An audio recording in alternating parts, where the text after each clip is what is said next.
catchphrase in business is that one person's adversity is another's opportunity.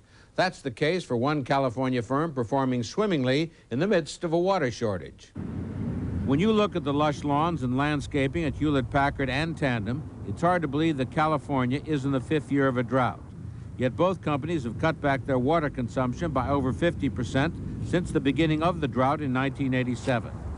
They've been able to do this with the help of Greenleaf Landscape Management, which uses aerial infrared photography, computer mapping, and databases in its battle to conserve water. Greenleaf charges clients anywhere from $2,000 to $8,000 to set up a system. Sound expensive? Not compared to the alternative. We estimate that the landscape here is worth on the books around $3.5 to $4 million, but if you had to rip it out and replant it, you'd probably spend somewhere close to $6 million to do that. Landscaping is second only to agriculture in its thirst for California's water.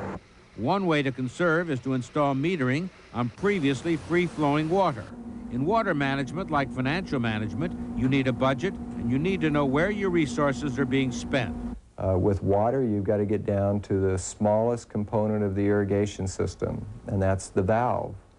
And you set up the actual delivery rates of that valve, and you come up with units. Once you have those units, you start budgeting.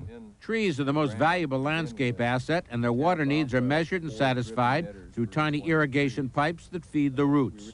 By using deep root feeding and using the aerial photography and the soil probing, we'll be able to identify which trees need it and put the water where we must. Sometimes that means giving scarce water to trees and cutting off water to the grass.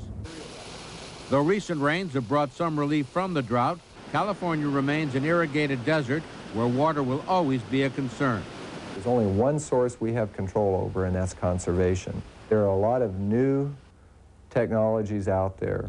They are expensive, but when the water runs out, expense won't mean much because there'll be jobs and real estate values and really a major economy here in California threatened.